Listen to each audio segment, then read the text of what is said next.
முன்னணி செய்தியை பார்த்து வருகிறோம். இந்திய பங்கு சந்தையான சென்செக்ஸ் 1800 புள்ளிகள் சரிந்திருக்கிறது. இது தொடர்பான கூடுதல் விவரங்களை செய்தியாளர் ராஜாவிடம் கேட்கலாம். ராஜா, விவரங்கள். வணக்கம் சிவரஞ்சனி. இந்திய பங்கு சந்தைகள்ல ஒரு மிகப்பெரிய கடும் வீழ்ச்சியானது இப்போது ஏற்பட்டிருக்கிறது.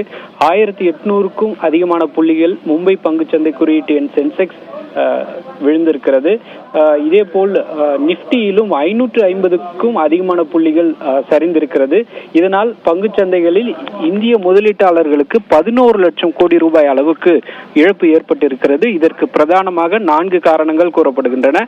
குறிப்பாக முதல் காரணமாக ஈரான் இஸ்ரேல் இடையிலான இந்த போர் முதல் காரணமாக கூட கூறப்படுகிறது. இதே போல் கச்சா எண்ணெய் விலை, இந்த போரின் காரணமாக கச்சா எண்ணெய் விலையும் கடுமையாக உயர்ந்திருக்கிறது.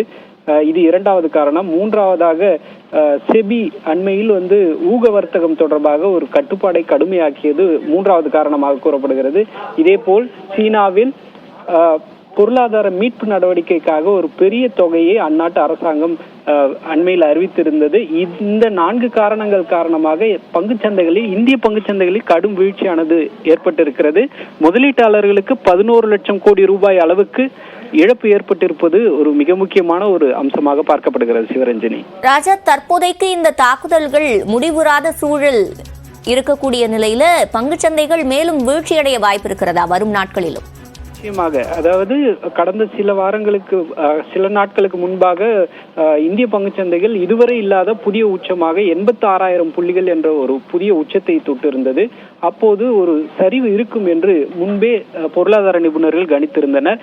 இதற்கு முக்கியமாக காரணமாக கூறப்பட்டது இஸ்ரேல் ஈரான் இடையிலான இந்த போர் தான் முக்கியமான காரணமாக கூறப்பட்டிருந்தது. இதன் எதிரொலியாகவே வரும் நாட்களிலும் இந்த நிலையானது தொடரும் என்று கூறப்படுகிறது. குறிப்பாக ஈரான் இஸ்ரேல் இடையிலான பதற்றம் வெகு விரைவில் முடிவுக்கு வருமா என்பது கேள்விக்குறியாக உள்ள நிலையில் இந்த பங்குச்சந்தை சரிவானது வரும் நாட்களில் தொடரும் என்றே நிபுணர்கள் கூறுகின்றனர். சிவரஞ்சனி.